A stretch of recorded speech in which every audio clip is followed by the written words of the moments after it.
আবারও আলোচনায় ঢাকা সিনেমার আলোচিত অভিনেত্রী শবনম বুবলী। আলো ছায়ার ক্যামেরা ফ্ল্যাশের আড়ালে নতুন কোনো চরিত্রে কি ধরা দিতে চলেছেন তিনি, নাকি সবই নেট দুনিয়ার বানানো গল্প?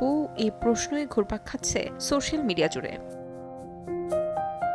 ক্যারিয়ারের শুরুতে শাকিব খানের বিপরীতে আত্মপ্রকাশ করা বুবলী বর্তমানে গল্পনির্ভর কাজেই মনোযোগী, কিন্তু কাজের বাইরে শাকিব ইস্যুতে বেশ আলোচনা সমালোচনার শিকার হন তিনি। হঠাৎ করেই তাকে ঘিরে নতুন গুঞ্জন, তিনি নাকি আবারও মা হতে চলেছে, এমন দাবি উঠেছে মূলত ভারতীয় সংবাদ মাধ্যম থেকে। সম্প্রতি কলকাতার একটি দৈনিক পত্রিকার অনলাইন ভার্সনে প্রকাশিত এক প্রতিবেদনে শাকিব খান ও তার দুই প্রাক্তন স্ত্রী ও সন্তানদের প্রসঙ্গ টেনেই জল্পনাকে উস্কে দেওয়া হয়।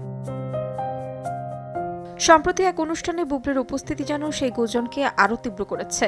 ঘাগরা পরে নৃত্য পরিবেশন ও দর্শকদের সঙ্গে তোলা কিছু ছবি ভাইরাল হতেই নেটিজেনদের একাংশ দাবি করেন অভিনেত্রী অন্তঃসত্ত্বা, যদিও এই দাবির পক্ষে কোনো নিশ্চিত প্রমাণ সামনে আসেনি। 2020 সালে প্রথমবার মা হন বুবলী, তবে সে খবর প্রকাশ্যে আসে প্রায় 2 বছর পর। তখনও বীর সিনেমা ও হঠাৎ আমেরিকা যাওয়া ঘিরে নানা জল্পনা তৈরি হয়েছিল।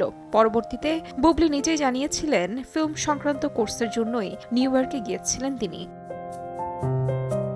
ব্যক্তিগত জীবন নিয়ে অপ্রয়োজনীয় চর্চা না করে কাজের দিকে মনোযোগ দিতে চান বুবলী। তবে বর্তমান গুঞ্জনের সত্যতা জানতে যোগাযোগের চেষ্টা করা হলেও অভিনেত্রী কোনো প্রতিক্রিয়া জানাননি। কিন্তু বিশ্বস্ত সূত্রের দাবি, বুবলী অন্তঃসত্ত্বা হওয়ার খবরের কোনো সত্যতা নেই।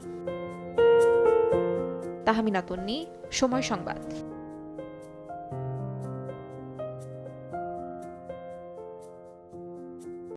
মা, পিম্পল 5 দিনেই চলে যাবে। যাবে না মা। যাক, নিমের 5 অংশের পাওয়ারে 5 দিনেই দূর হবে পিম্পল। হিমালয়া পিউরিফাইং নিম ফেস ওয়াশ।